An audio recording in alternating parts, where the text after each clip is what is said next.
introduce to you your host, Susan Barger from the FAIC. Go ahead, Susan. Hi, everyone. We're going to go right into things today. You can keep up with our community on what's going on with connecting to collections care by joining the listserv, which only gives announcements. This is the email address for it. You can follow us on Twitter and like us on Facebook. And you can always contact me. This is my email address, and I'm happy to answer questions and that kind of stuff. And if you have questions and you want about collections care, join the discussion forum and post your questions on our website. And I have an army of conservators who answer questions, so be sure to take advantage of that. And our next webinars are Who's Taking Care of Grandma's Grave, on cemetery care, and that will also have some stuff on stone sculptures, monuments. So that's in some ways related to what we're doing now. And there's one on Kickstarter campaigns. And then we're going to have a little bit of a break for the summer, and we will have a webinar on ivory and ivory issues on July 27th, one on emergency planning for collections with living animals. And then we're still working on the fall, but there'll be one on NAGPRA issues in November, one on digital imaging and metadata. And just check our website. All that stuff will be posted when it gets closer to the time. So without further ado, I'm going to hand you over to our speakers today, and we're going to talk about outdoor sculpture. So here we go. I'll start over. So Karen Fix, Joni Botcole, and I work for the Historic Architecture, Conservation, and Engineering Center for the National Park Service in the Northeast region. We work from Maine all the way down to Virginia. A large part of our work is caring for outdoor monuments. We work on all kinds of outdoor sculpture. And so today we'd like to give you the inside scoop on your outdoor sculpture. We're going to have a lot to cover today. So we're going to,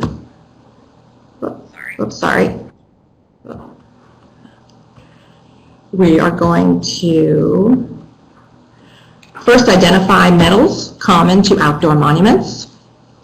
And then we're going to discuss the types of deterioration commonly found with those metals. We're going to go more specifically into bronze, because that's the most common metal of outdoor monuments.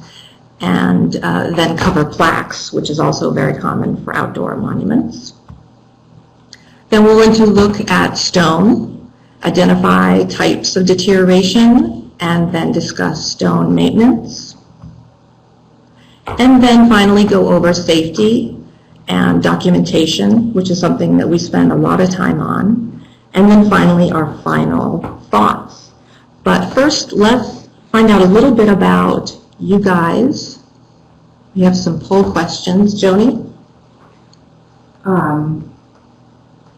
So we're just going to have 3 short questions for you. They'll pop up on your screen. It looks like some of you are already know the drill and are answering the questions, but the first poll is basically about what type of institution or clientele do you represent. I'll just give you a minute to get through that. And whenever you're ready, Susan. It looks like a lot of folks are at museums. We don't have too many cemetery people. The second poll that we have is about who does the work. Are you actually physically responsible for doing upkeep? Or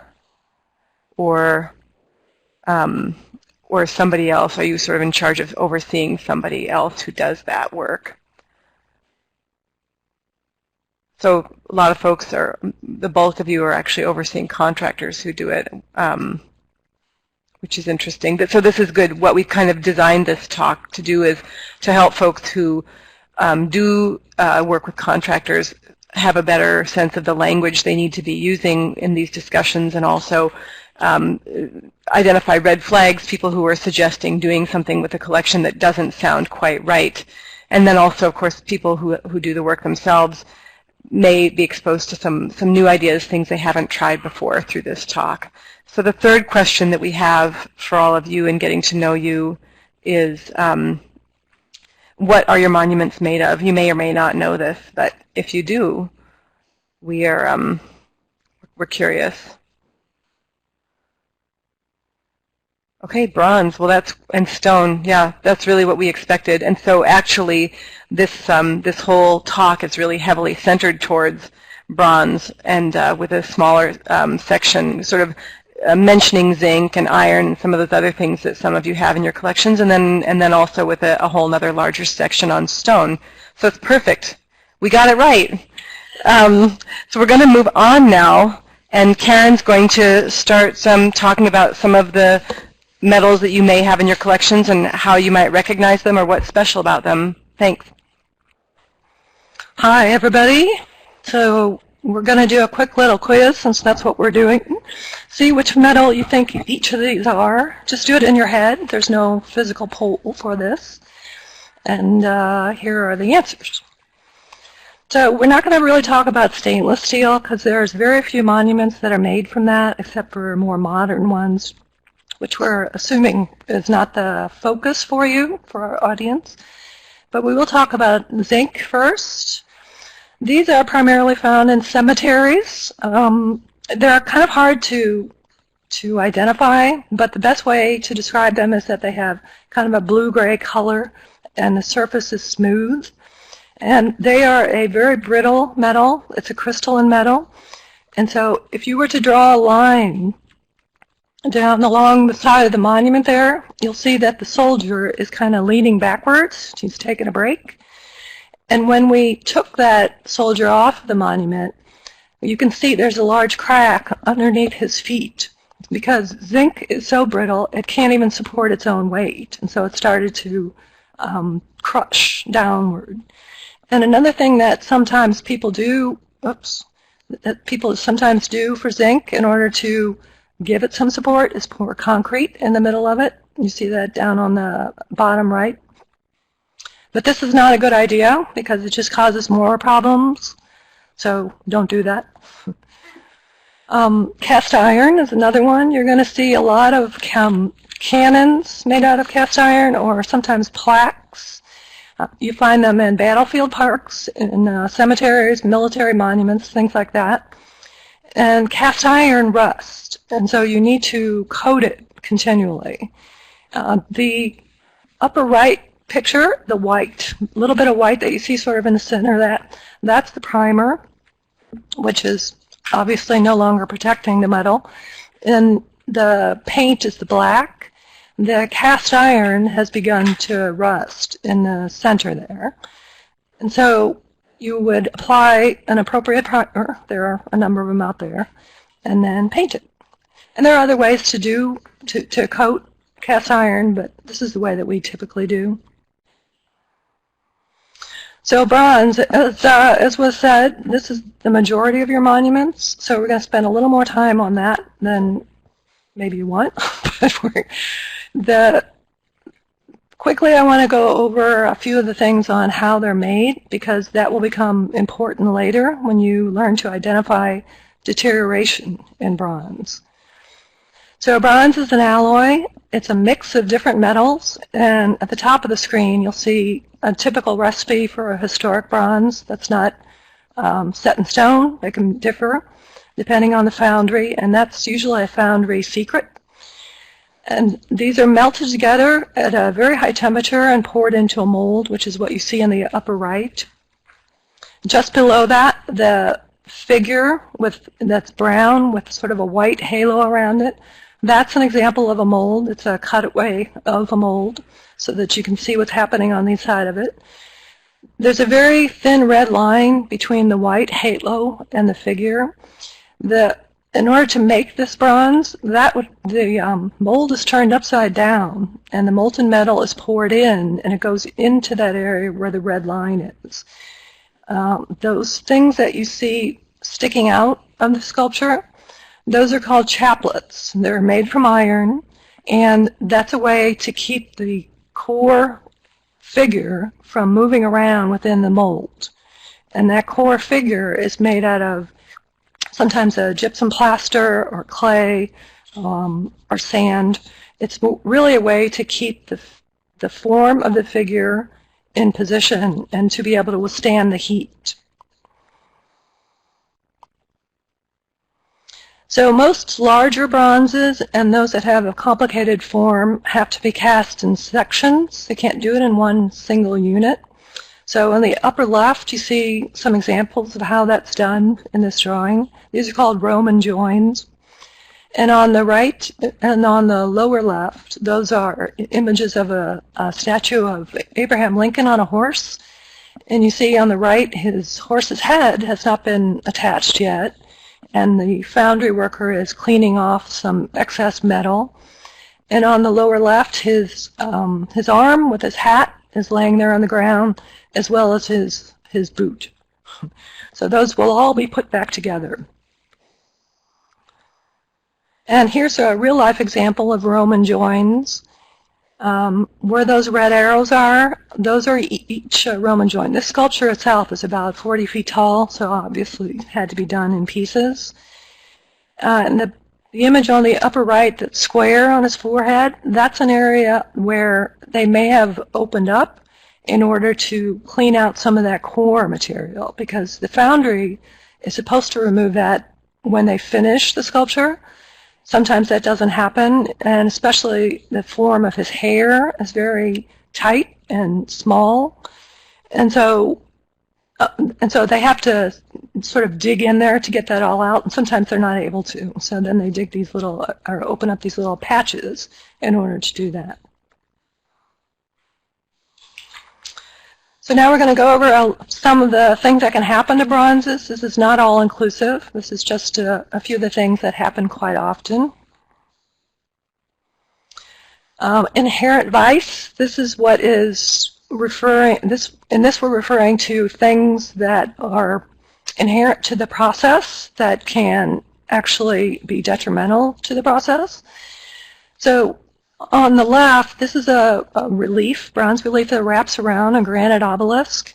And on the left, you see that light gray line through the center of that. That's a split in the bronze that had lots of holes for whatever reason. I don't know if they happened after this was cast or during the casting, but they filled it with lead, molten lead. And on the lower left, you see a bronze bar as well as a steel or iron bar, which is used to brace and strengthen cracks so that the relief doesn't fall apart.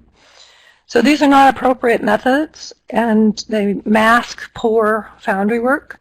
So on the right, upper and lower, you see a couple images, the front and the back of the same relief.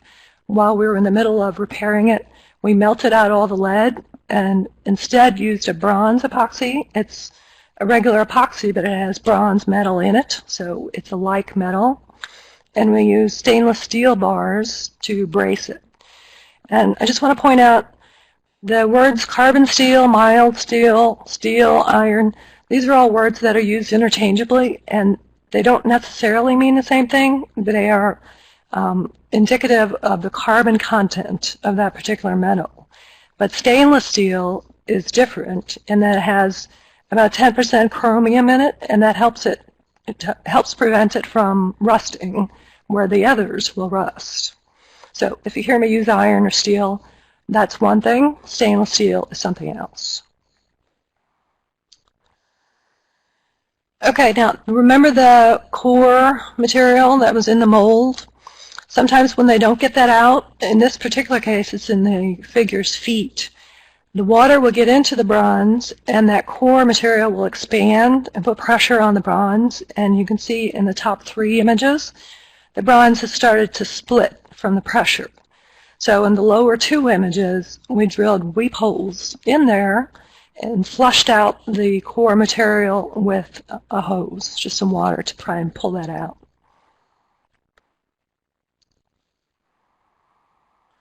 And back to the core again. There's something called the Galvanic series. This is a sort of a spectrum that talks about how metals relate to each other in their ability or inability to corrode.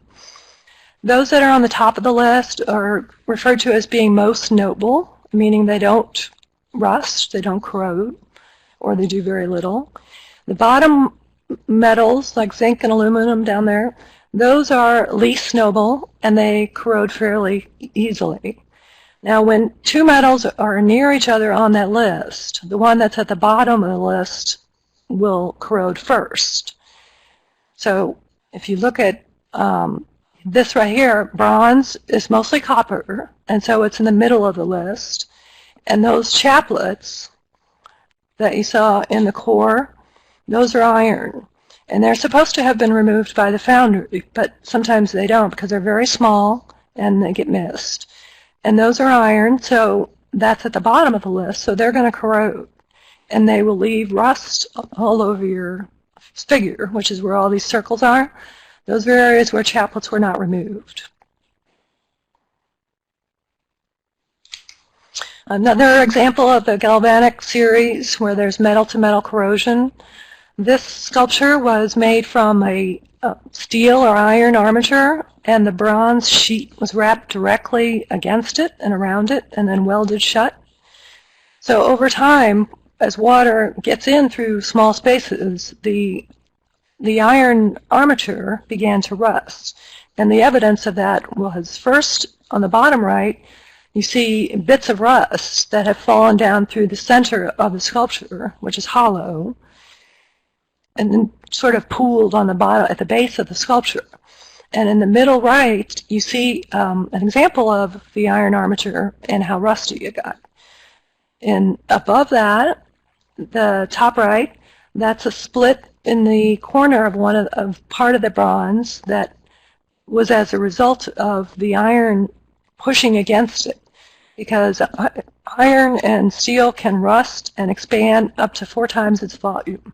So it puts a lot of pressure on anything nearby, and it just split that open. So you have to remember that when you have two metals that are possibly corrosive against each other, there has to be a barrier coating of some kind. And that barrel in the middle is just some of the rebar or some of the iron bar that we took out. And another example of metal-to-metal corrosion, many times plaques and sculptures will have a steel threaded rod attaching them to a pedestal or a stone mount.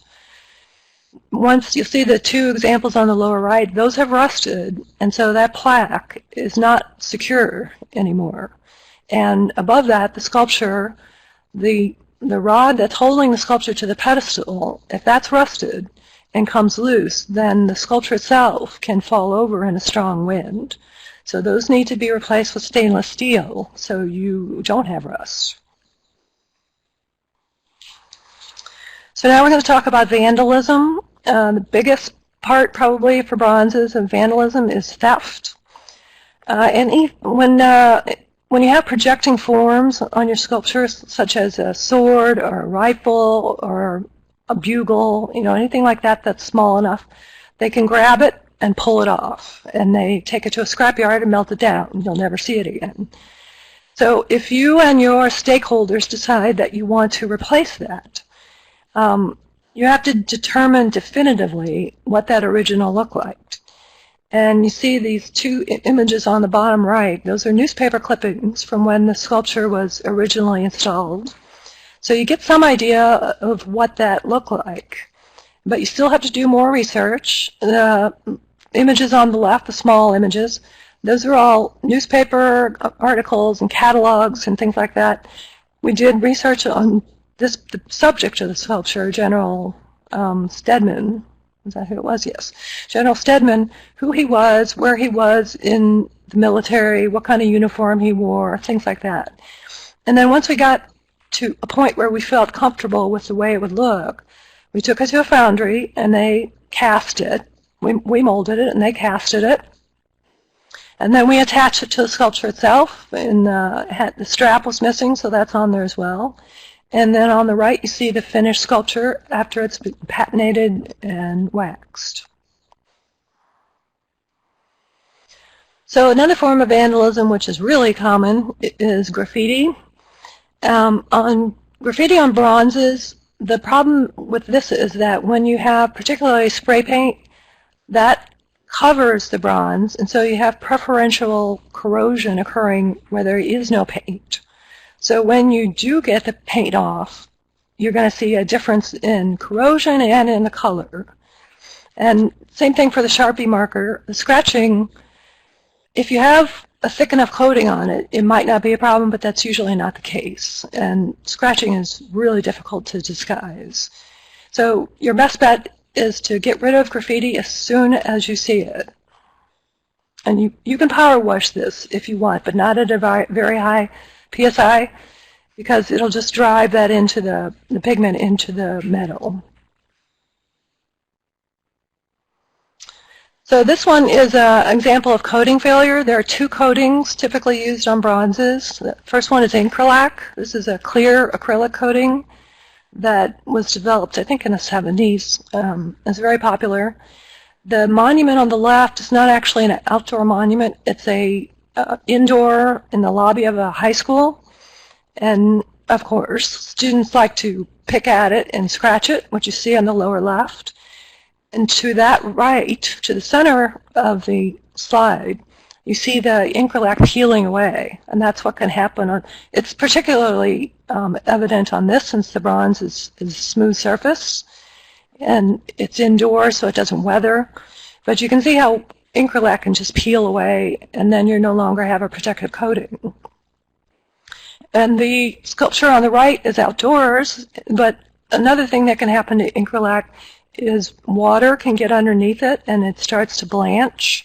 So if you don't have a clean surface before you apply the Incralac, or if for some reason it gets abraded, water will get underneath that and then the coating is no longer protecting. And the second kind of coating is wax. We're going to go over the waxes in a few minutes, but this particular one you'll see in his hand, more water has gotten under this as well. Maybe it wasn't applied quite thoroughly enough, or maybe there was too much applied or not enough. But for many reasons, this can happen.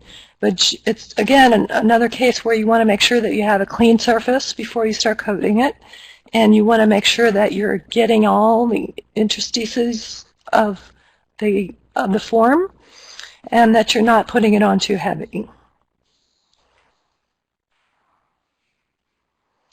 So now we're going to talk about corrosion, something called bronze disease, which it doesn't happen a lot, but if you're in a marine environment, you might see it more than others.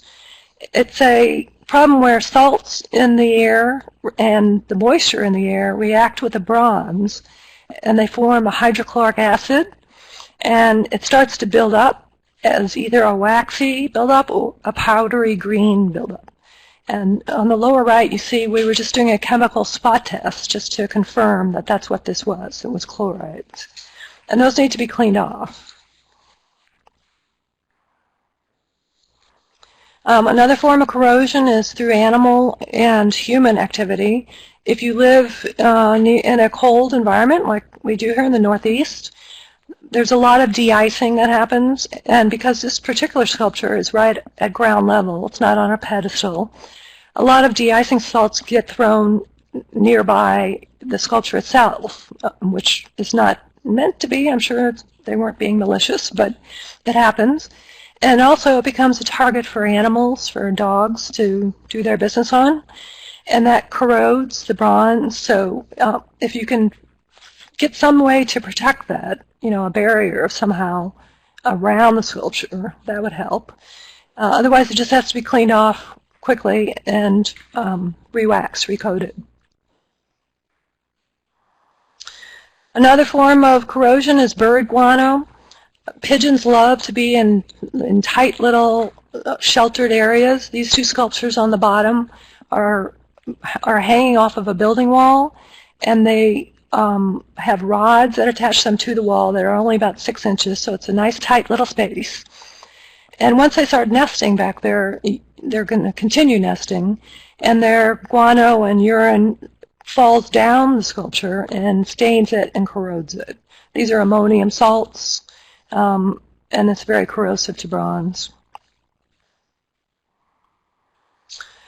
And another form of corrosion, which is something that's going to happen on anything that's not coated.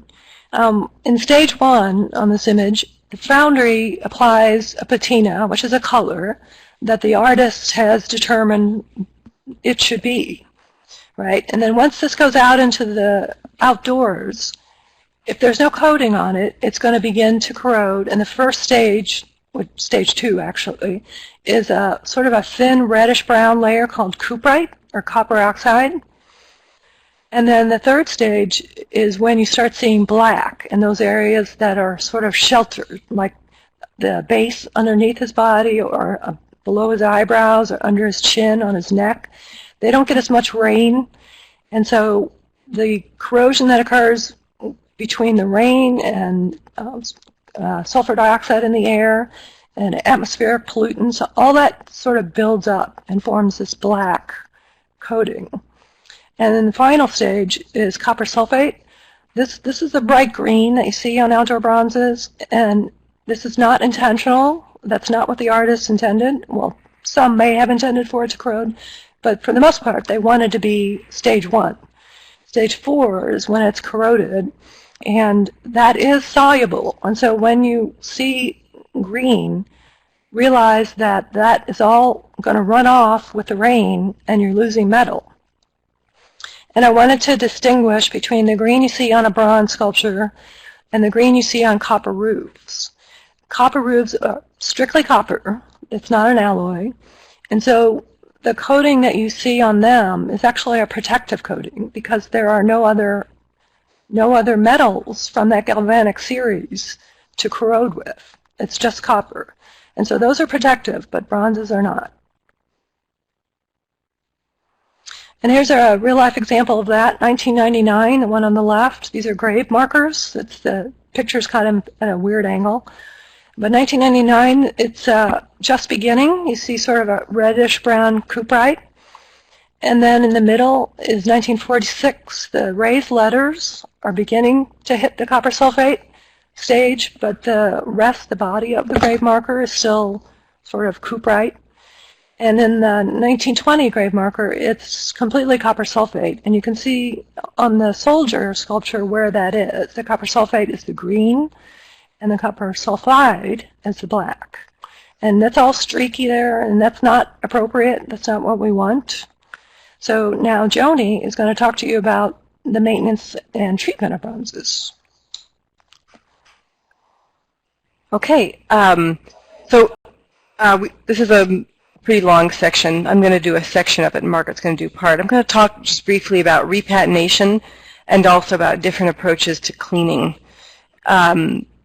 Beginning with repatination. So chemical patination, Karen briefly mentioned, happens at the foundry, but it also happens when you're repatinating something. And so there's the weathering patination, and then there's the chemical patination. And chemical patination today uses the same techniques as it has for a long time, as you can see from this image of some old hairy guys with cigarettes doing it, and then Karen, who is not hairy and does not smoke cigarettes, doing it. So those chemical patinas are reactions of heat and chemicals and the metal substrate. And sometimes we selectively or spot repatinate, like in that sculpture that you saw just in the slide before this with Karen, of the soldier who looked almost like he was weeping. It's distracting, it's confusing, and we may repatinate just to even out that dark black and the green just in spaces. And on this slide we see some of the tools that we use to do that repatination. So we've got heat on the upper left, we've got the chemicals here on the upper right, And so what you have there is the liver of sulfur is often actually a new patination. You know, that's often comes straight from the foundry with that. It's a blackish brown color.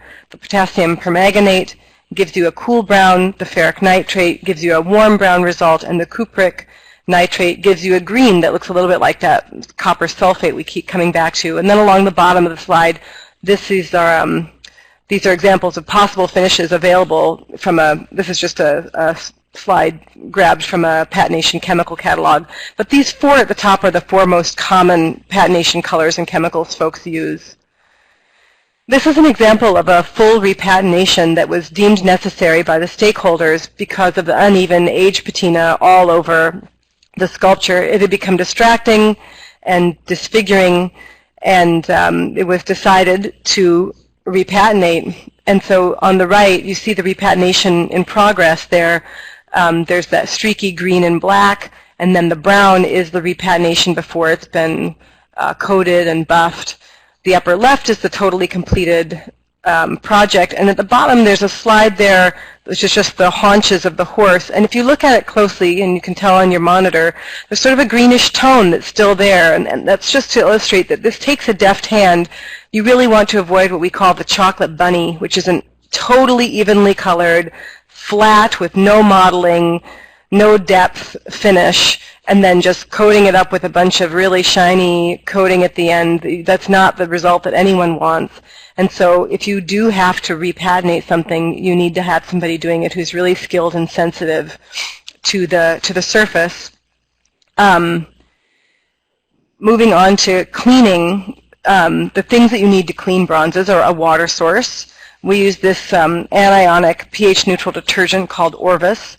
And then you'll see there are some different scrubbing tools here, and the important thing to take away from this slide isn't that you should be scrubbing the heck out of your bronzes.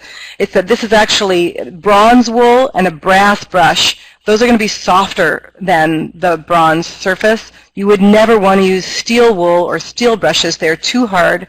They'll scratch your surface, and they'll leave residues behind that will rust over the surface of your bronze. So one of the ways in which we clean our sculptures here at the Park Service is just using those very materials that we saw. And we use the washing, the water and the soap and the soft brushes to remove the soluble corrosion like the famous copper sulfate, and also to remove surface contaminants like dust and pollen. And so in these pictures you see us using those soft brushes and water, the pH-neutral detergent, and then but this is just one way that we wash. Another way for washing is power washing. This is really only an option in bronzes that are in stable condition, not in a weak or very deteriorated or very porous bronze.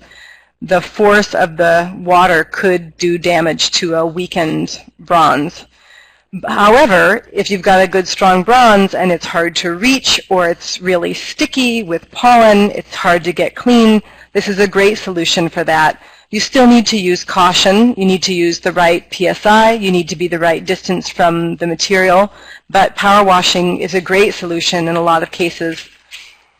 Another option that we've used is steam cleaning. This is a really gentle way to remove old wax coatings.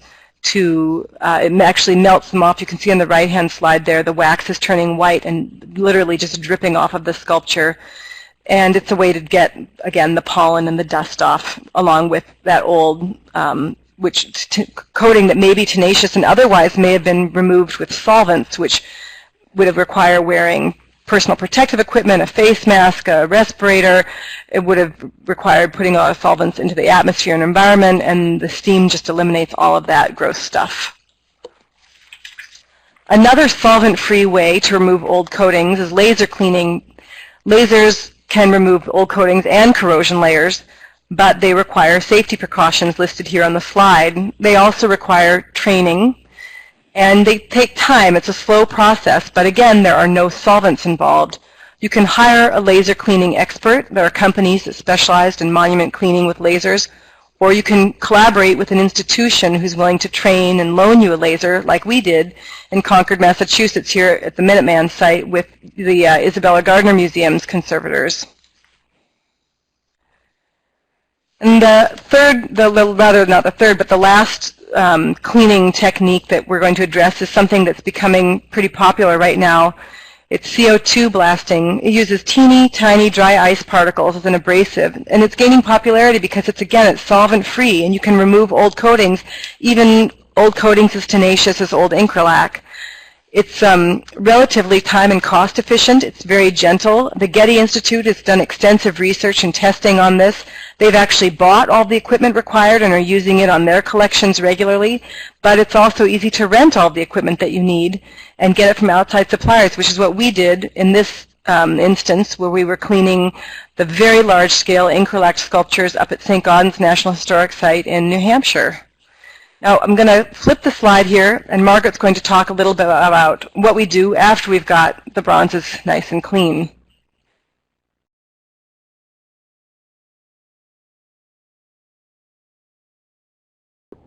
Okay, so after you remove all of these coatings, you have to protect the metal surface from all of the things that Karen discussed. And there's a couple different ways that you can do it with a couple different things. And one of the most common is a wax protective coating. And there are two different ways you can apply wax. You can either apply a hot wax or a cold wax. Now, when we say hot wax or cold wax, what we're referring to is actually the temperature of the metal that we're applying it to, not the wax. A hot wax is a mixture of different waxes that we make ourselves, usually melted in a crock pot. It can be white, like you see in the slide there to the left, or pigmented, brown, in this case on the right-hand side. We would pigment a hot wax to even out any blemishes that we might see in the sculpture. It just creates a little bit more of an even surface. When we melt all of these different waxes together, they then harden into these blocks that you see there. Hot waxes have a high melting temperature, so they're a little bit stronger and more resilient than the cold waxes. Cold waxes are paste waxes. You get them in jars, and they have a solvent base. Waxing protects the sculpture by preventing moisture from entering the surface. It saturates the surface. I'll show you a little. We have some videos, but first we're heating up the surface of the bronze with a torch, and then there's a block on the right-hand side, a block of unpigmented wax that we're applying. But I have some videos. Hey, Susan, can you do the videos? Okay, Susan, I think we're ready for the first one. That shows us, so here I'm heating up the surface with the torch, and I'm touching it with the pigmented wax block to see if it's hot enough. It's kind of like when you have like a corn cob and you put butter on it and the butter melts into the corn cob. It's a very similar concept. And I'm moving the torch around continuously so as not to burn the surface. You can actually burn the surface of the metal if you keep it in one spot too long. And there's a little bit of a closer look. Now it's just starting to melt. And then when it melts, you can rub it in with a brush over the surface, getting a real even coating, making sure that it goes in all the pores of the metal. And as you can see, it saturates the surface of the metal and makes it darker. It will dry a little bit lighter than this, but in general, you get a darker surface. Here's Joni. She's using a hand torch, which is a little bit of a smaller torch that you can use in smaller detailed areas, tighter corners. She's going to use a little bit of a different method here, where she kind of taps in with the end of her brush, because she has a more textured, highly textured surface.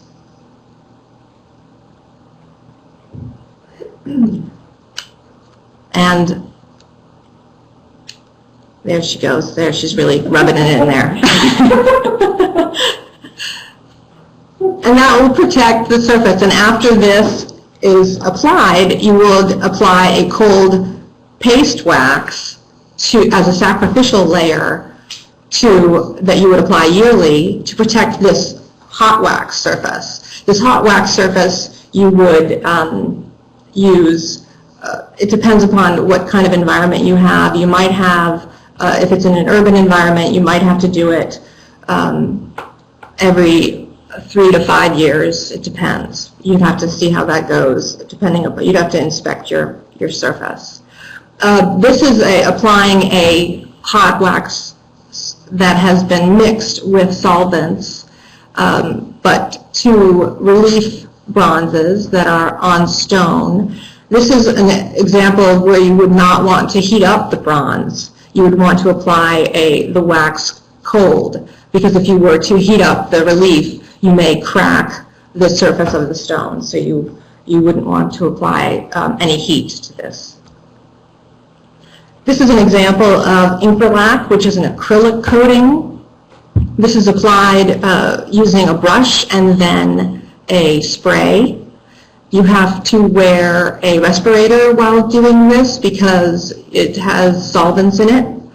So this is an excellent coating to use if you have a bronze that is in an area that you can't get to it to maintain it very often, because Increlac coatings can last a long time. They can last up to 10 years if maintained properly.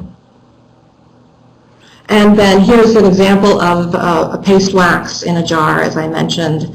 This is above the top picture is an image of the brush that you apply the paste wax with, and then the bottom is a polishing brush that you would use to buff the wax after it's dried.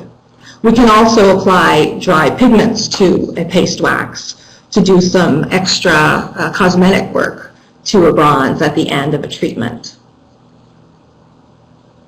And here's another video of an application of a cold wax. Susan, I think, is coming. So this is the bronze, same bronze. After the hot wax, you can see it has an overall darker appearance. And now I'm applying the paste wax over the surface, and then we'll allow this to dry and then buff it using the buffing brush that I showed in the previous slide, or cotton cloths. And this would be something that you would hopefully do on a yearly basis. Okay, that's the end of that one. And here is a before and after of each type of treatment. The top is a hot wax, and repatnation with hot wax, and an Increlac treatment at the bottom. Plaques. Many of you probably have plaques. And basically, plaques, you have to look at the aesthetic results that you're getting. On the right, we have a plaque at the top that's been painted kind of to mimic a gold, bronzy look. And the paint is peeling, and it just has an overall dull-looking appearance, kind of like a copper penny. It just doesn't look good. But right below that, the plaque has been cleaned, and the surface of the letters has been rubbed with a rotary grinder. And this grinder, what it does is it seals the surface of the bronze so that you can't retreat it, you can't patinate it, and so that's going to be, you can't really change the appearance of the plaque again, which is unfortunate. The middle, the mediocre as we call it, the top one has a very dark pigmented wax coating, and you can't even read the letters. And below that has a very uneven appearance to it, very dull. But what we'd like to aim for on the left-hand side is a very even natural patina on the bottom, and a more even readable letters in the middle, and at the top, as you can see, a waxed readable, even appearance.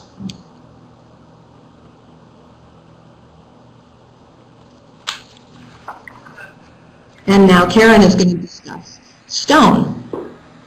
Okay, back. So here's another quick little quiz for you. If you can identify which stone these are, no rush, in your head.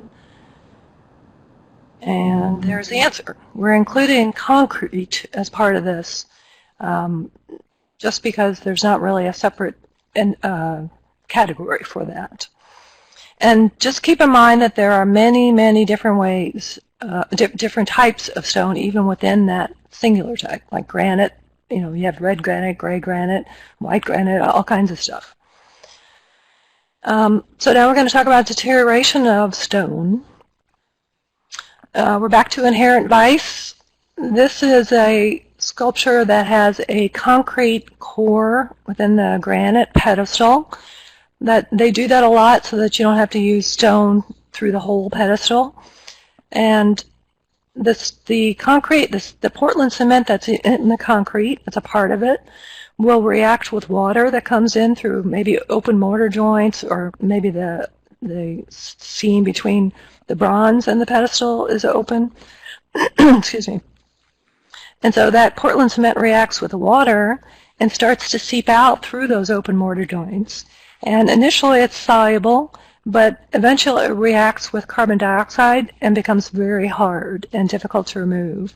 And basically the only thing that is successful is the acid, and that's never a good thing. So marble, this is a marble sculpture. Part of marble is calcium. It's calcium carbonate. And so the calcium in the marble reacts with sulfur dioxide in the air and humidity in the air. And in those areas that are protected from rain, so they don't get any kind of runoff, this reaction forms these black crusts called gypsum crusts. And as they get bigger, they attract atmospheric particulates and dirt and pollen, and they just keep getting bigger and bigger. But the good thing is that this is a soluble crust. It's fairly easy to get off. In the middle image, you see an example of the gypsum crust, and on the right, we have a garden hose with a very fine mist, just continually rinsing that area, and that all goes away. So the copper sulfate that we keep talking about, the picture on the top is the entire monument, and you'll see below the bronzes, green streaks. That's the copper sulfate. It runs down onto the stone below, and if it's not removed, it can go into the stone. So the best way to do this is with a poultice. It's like putting a facial mask on the monument. It's usually clay, sometimes paper, and it has either water or some special chemicals mixed into it to make it wet. You just put a very thin, even layer of that across the area that's stained and just let it dry. And as it dries, it cracks and falls off, and then you brush that away. And you probably have to repeat that many times because it's pretty tenacious. But eventually you will get it off. Concrete sculptures have usually a rebar armature. And so there are areas that are smaller than is needed to protect that rebar. So her arm is a very thin section, and so the rebar is exposed to water pretty easily. And like we said before, the ironjacking, where the rust expands, puts pressure on the concrete and blows that off. So you want to fill that with a similar material. So here we are coming up with different mixes using pigments and different aggregates to try and match the original appearance. And that same sculpture, the base was tagged quite frequently, and so the way they handled that is they just kept painting over it.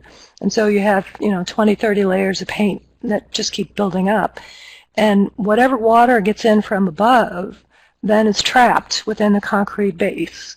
And eventually it's going to push away at the paint, and you have all these disfiguring, like in this image, you can see it on her right side. And so you want to take all that paint off. And on the lower left, whenever you're doing something like this, you want to do a test in a small area first, so there are no surprises with whatever method you're choosing to treat this object. And in the middle right, on the bottom, in the middle on the bottom, these are a couple of graffiti barrier products that we're testing. This is a sacrificial coating. So once you remove all that paint, you would apply this sacrificial barrier, and that provides protection to the stone so that if it gets tagged again, it's just a matter of rinsing that off and reapplying the barrier. Another example of graffiti, the vandalism of graffiti.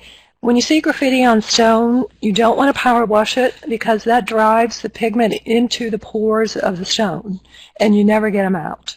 And you want to take graffiti off as quickly as possible because once it's there, it attracts more graffiti. And this is an example of an area, a monument where they did not remove the graffiti quickly enough. And the dark areas that you see where Margaret's pointing at and Joni's looking at, those are graffiti ghosts. That's what we call them, where you see the ghost of the graffiti. Even though there's no longer any paint on the surface, it's in the pores. And you can also see some, well, maybe not on your screen, but there are areas where the power washing was used, and you can see how it abraded the stone because they were too close, or they had too high of a pressure, too high PSI, one or the other, or both. And now we're back to bird guano. This can be particularly difficult on stone because these salts can etch the stone, and stone that's subjected to continual wetting and drying will drive those salts into the stone, and salts expand, and so that puts pressure on the pore walls of the stone and will blow out your stone. So you need to remove that, and the best way to do that is through poulticing, because that way, which is what we did for the copper runoff, this way it sort of soaks the guano up off the surface and draws it out because it goes from a wet area to a dry area. It's attracted to that, and eventually it'll all come out. And neglect is a big part of the problem with monuments. We all have budget problems, but mortar joints are fairly simple to take care of, even though they seem to be something that is not taken care of. So if you have open mortar joints, a lot of things can happen. Water can get in and travels everywhere. A lot of dirt and debris will get stuck in there. The other part of bad mortar joints is on the upper left, the brick wall. It has to be an appropriate mix that's soft enough so that it will sacrificially wear away before your stone does. Now, mortar joints are not meant to be permanent. They do go away, but you want them to go away before your building material goes away. And in the lower left, this is an example of us doing lead sheet into the joint. If it's just a small area and you want to get it done quickly, or it's just not very much room to do a whole mortar campaign, you can just hammer some lead in there, and it works just as well. And now Margaret's going to talk to you about biodeterioration.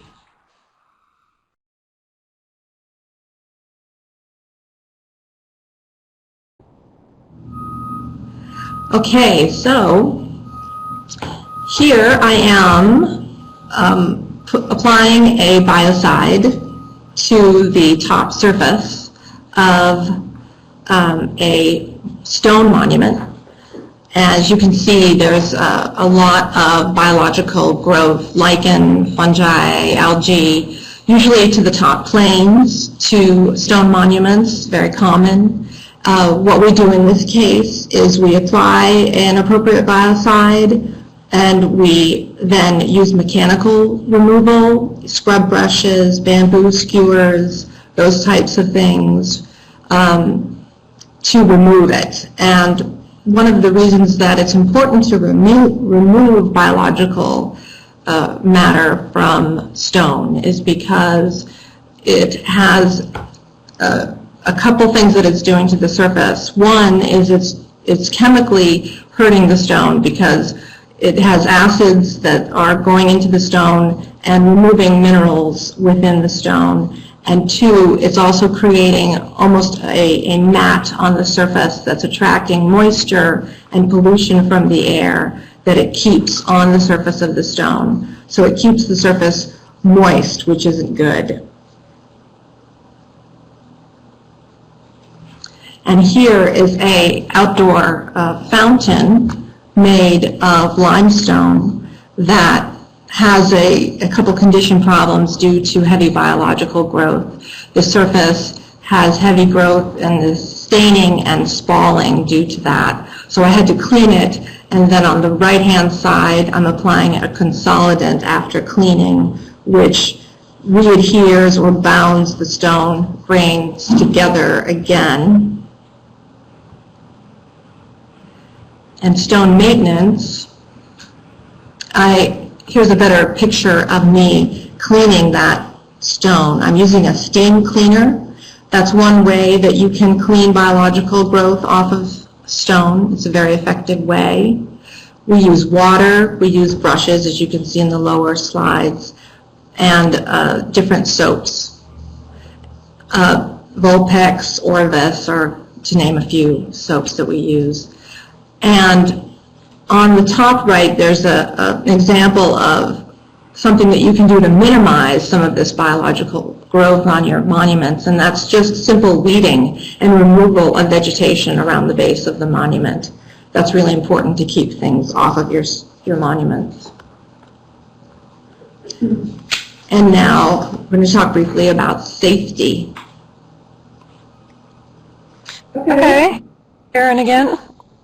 So whenever you're working on a tall monument, you want to make sure that you are comfortable working on scaffolding and that you have been properly trained. If it's an aerial lift, some cities, towns require that you have special training for that. Other places, they just deliver the lift to you and you're on your own. But if you want to go to the OSHA website, they can explain in more detail what you should know and can direct you to some different areas for training. They even have online training. And on the lower left, if you're working on tall scaffolding above a certain height, you want to have fall protection, which is a harness and a lanyard that attaches to the scaffolding. And you want to have a hard hat so you don't knock yourself out. And in the middle, on the bottom, these ladies are working very close to a road. So you need to have visibility, so they're wearing reflective vests. And on the right, whenever you're using chemicals or any kind of solvents that are not good for you, you want to have a respirator with the cartridge that matches to whatever that chemical is, and gloves that also match to whatever you're using. And then before you start your project, you want to think about what it is that could go wrong. You want to know the risks. And you don't have to do this particular form. It's just a matter of thinking about where the fire department is, where the hospital is. Do you have water in case if you're using a hose, you want to make sure you have water or a fire extinguisher. Who's your local contact for emergency services, and what kind of equipment do you need to do your job? And you need to have copies of the material safety data sheets if you're using any chemicals or products that you're not familiar with, because those will tell you what's in them and what to do in case of emergency when something happens with that. And just briefly, I just want to tell you that one of the first monuments I worked on, my coworker was using a torch and the flame kicked back around and hit her in the face. We didn't know where the hospital was. We didn't know who to call. We had no burn kit. We had no ice. So that was a learning experience. Learn from my mistakes. She was okay though. And now Joni's going to talk to you about documentation. All right. Documentation is actually, as dull as it sounds, it's almost a third of what we do as conservators, along with planning and testing and administrative work, and of course treatment, which is the glamorous part. So in documentation, what we mean by that is we mean photographic documentation and written documentation. any sort of treatment that you undertake or that you oversee someone undertaking, there should be before, during, and after treatment photos taken from all sides and angles. That may include details of specific condition issues, like some of the things that Karen and Margaret have discussed: spalling, staining, corrosion, biological growth. All of those things that you now, after this talk, will recognize and be on the lookout for should be photo documented, and they should also be documented in writing. What the condition is at the outset, what steps are taken to remedy any condition issues, and also documentation is a chance for the conservator doing the project to make recommendations for the future. For example, how often should this be re-waxed? How often should this be cleaned? Materials that should be used in cleaning. It's a chance for the conservator to give a little guidance for the future, but it's also a chance for that conservator undertaking the project to pass information along to future conservators and stakeholders about how decisions were made, what treatments were used, and what materials and chemicals were used, what changes may have been made to surfaces, so that in the future folks know what's been done and they know where to start. If we get objects all the time that have old treatments, old glue, old paints. We don't know what they are. We don't even know what's going to use to take them off. We have to do a lot of testing. If you have a really good documentation document, then moving forward it's going to free up a lot of time and resources to just move on to the next step without wasting a lot of time trying to figure out what's been done in the past. It's a really important thing, even though it's a little bit dry.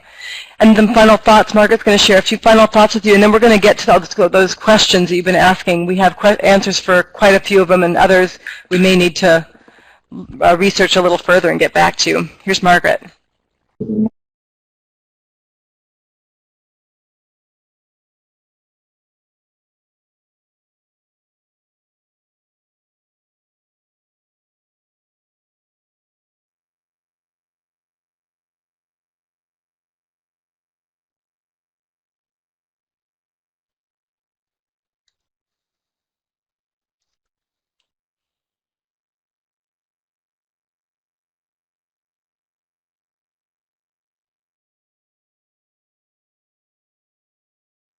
Margaret, we're not hearing you at this time.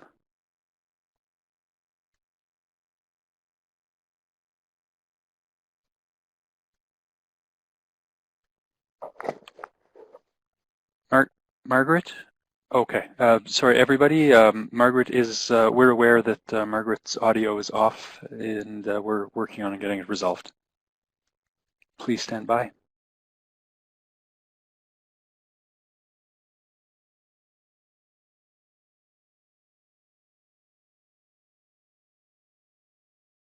There we go. Do you see?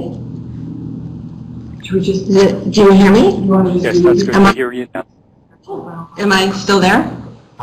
Am I on now? Yes. Am I? Can you hear me? Yeah. Oh, okay. I don't know when I went out, yes, we but hear you now. Okay, great. I'm sorry about that.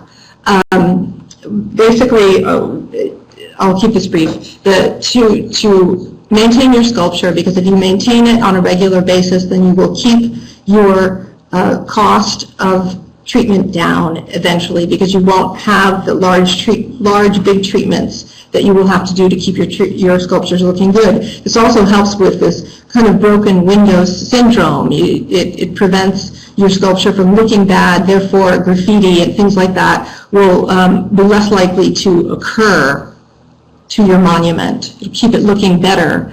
And finally, give your object the same respect and care that you give anything found in a museum. It's part of your collection. Make sure that you treat it and maintain it like you would anything that you find inside, because it is part of your collection and it deserves the same care and respect. So thank you very much. I don't know if I'm on. I don't know if they can hear. Okay. Yes, thank you very much.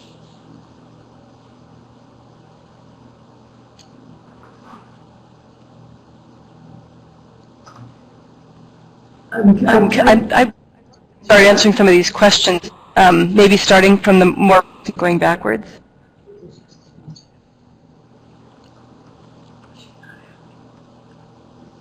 I see her mic is. My mic is on, Susan's is not, so we can start to answer some of them. At the bottom, let's just start at the bottom and work our way up. Do you recommend a non-conservator applying a layer of cold wax for maintenance? There's Susan. Sure. Do you want me to read these? I'm also putting up the evaluation link. Okay. So we can read them. Pay attention. Yeah. Okay. Early on, we had a couple of things about materials. Kristen Evangelista said, we have lots of sculptures made of Corten steel. What do you have to say about that? We can do that one. There's been a lot of discussion in the last few years on the Object Specialty Group listserv at AIC about approaches to Corten steel. I'm not exactly sure what specific question there is about it, but the gist is that weathered patina is something that most people are going for, and a good way to clean it, just regular maintenance clean it, removing guano or again, pollen, is pressure washing and surfactants, gentle detergents. And that they use that at the Hirschhorn on one of their really cherished weathered Corten steel sculptures. Other than that, if you've got real corrosion problems, you need to talk about draining.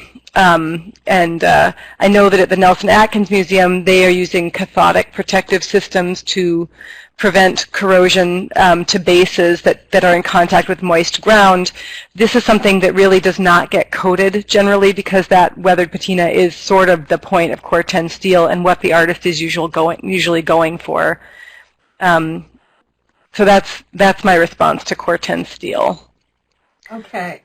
Kelly Hines in Chicago says, we have one sculpture that has a resin section. Any tips on how that would be cared for?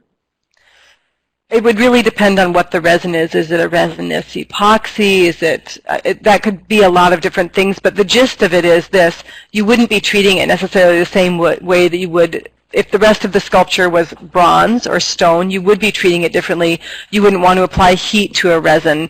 You probably wouldn't want to put an unsympathetic coating onto the resin that might react with whatever that resin is made of. You would want to make sure that you were washing it with something, again, that was really gentle if it needed washing. You may want to do mechanical removal of anything that was stuck to it, just dry brushing. And Guru Fateh Khalsa says, I'm interested in marble as well. Now, I think that we did do a little section on marble under the stone section. I'm hoping that that answered his questions or her questions. Yeah, and also the next webinar on cemeteries will also probably cover that. Kelly Hines asks, can you add aluminum to the list for questions? So aluminum sculptures, do you have anything to say about them? I think you'd clean it in a similar way with just washing, again, gentle detergents, soft brushes. We wouldn't be coating it as we would a bronze. Do you have any further thoughts on that? Aluminum a lot of times has a very tenacious corrosion layer on it. It's very difficult to get off. In most cases, you're not going to get it off. It's kind of a white layer. So if you can keep it clean so that doesn't form, that's your best bet. But we don't usually coat aluminum. It's just left. I don't know if that helps. And regular maintenance. The other thing we wanted to say is go out and look at your sculptures that you're in charge of. Go and look at them at least annually. Look for those seams that you saw early on in the presentation that Karen showed. Are they sticking together? Is there anything leaching out? Are there accretions? And nip that stuff in the bud. If you hear from somebody that there's graffiti, go and take care of it within a couple of days. Just watch your sculptures. If you're concerned, I see somebody asked a question about a marine environment. If you're concerned about salts and chlorides and bronze disease, take pictures, photo document it for your own self. Has it changed? Okay. When you answer questions, Kristen Evangelista asks if you can tell who you are. So Kate Swisher says, this all sounds very expensive. Any recommendations for grants to conserve outdoor sculptures? If you do regular maintenance, this is Joni, like Margaret said, if you do regular maintenance, you're not going to need to have a huge expensive outlay for some giant undertaking. Washing is not expensive. The detergent's very cheap. You use literally like a tablespoon in a big jug of water to clean a whole sculpture. Those brushes are $5-6 a piece. Even the waxes are not very expensive. Those little handheld torches that you saw the video of me using, those are, you could just get them at the hardware store. Doing a wax treatment or doing regular maintenance, annual cleaning is actually not a very expensive project. And as an aside here, if you want to buy Orvis, if you have a ranch supply, you can buy big tubs of Orvis for the cost of buying a little tub for cleaning quilts. So if you have, because they use it to wash horses and cows. Yes. So you can check that out. Graffiti asked, is there any pigment, what are the pigments used for tinting wax? If you're talking about the brown wax, the hot wax that we use, that's not actually a tint that's added. It's based on a brown Victory wax that is used in sculpture. But if you're talking about the areas where we were trying to touch up something that was not quite what we wanted, those are just dry pigments. Gamblin is the brand name. Yeah, Dick Black. Buy those in any good fine art store. Okay. And Carrie Johnson says, how long do you have to typically wait between applying cold wax and buffing it?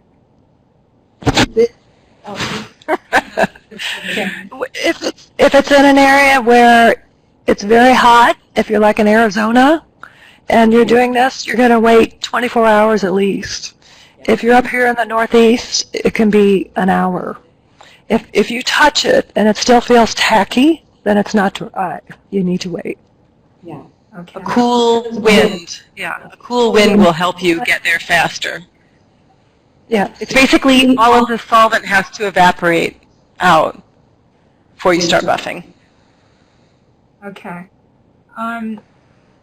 There have been a couple of requests. Can you send me a list of supplies and resources, and then I'll post them with the recording? Yeah, some of the basics. We can put together some of the basics. Yeah, to keep a handy kit for regular maintenance. That's what Anna Canizo says. Yeah, for regular washing and waxing. Yeah, and so we have a question about, what kind of consolidant would you recommend for on stone? Stacy Holder asked that. Well, this is Margaret. That's a little bit of a complicated question because it really depends upon the type of stone you have. For that particular statue, we actually had a thin section done, which is a analysis of the stone, looking at the grains and grain size characteristics and all kinds of things to make sure that the stone was what we thought it was. And then we chose an appropriate consolidant based upon where this monument was going to go. Was it going to be outside, inside, that kind of thing. So it's pretty complicated when you're choosing a consolidant for stone. There are certain consolidants used for different types of carbonate stones, sandstones, that kind of thing. And then which one you use is based upon what is happening to your stone. Is it falling? Is it sugaring?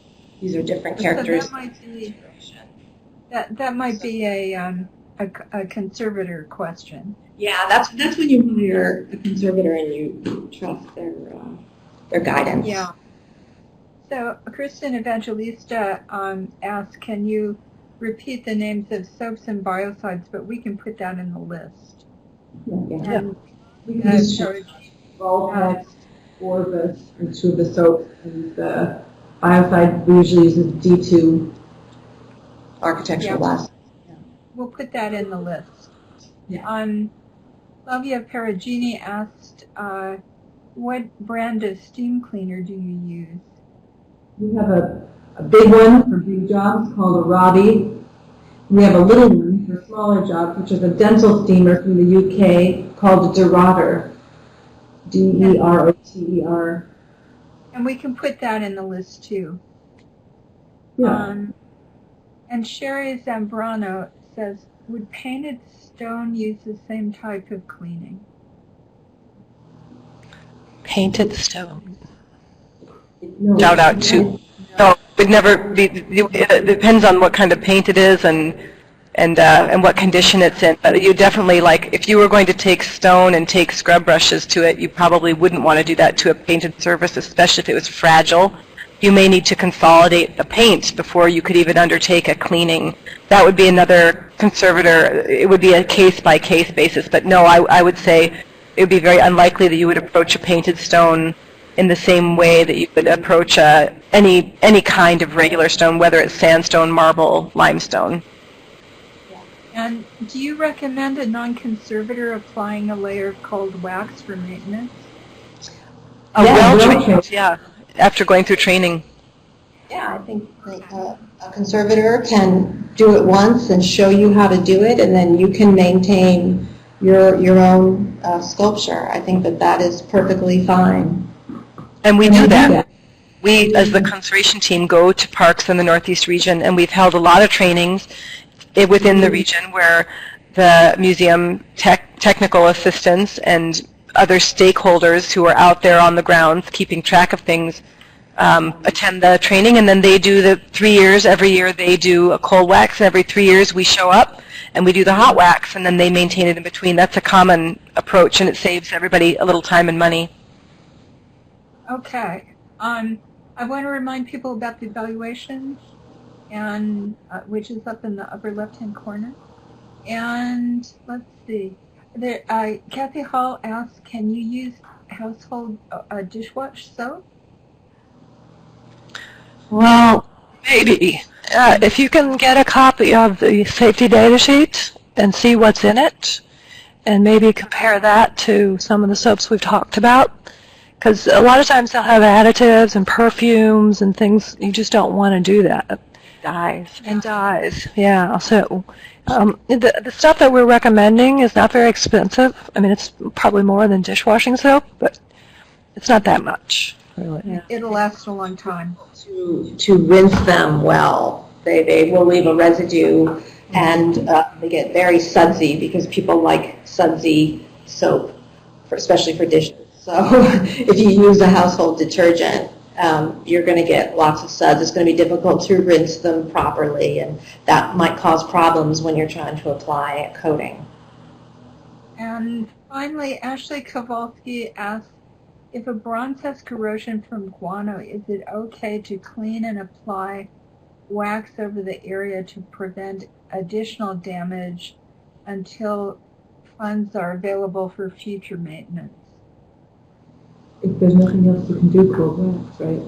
If you can get the surface clean enough so that there's nothing left that you can feel when you run your hands across it, then what you're still seeing is probably the metal actually corroded. It's not a deposit any longer.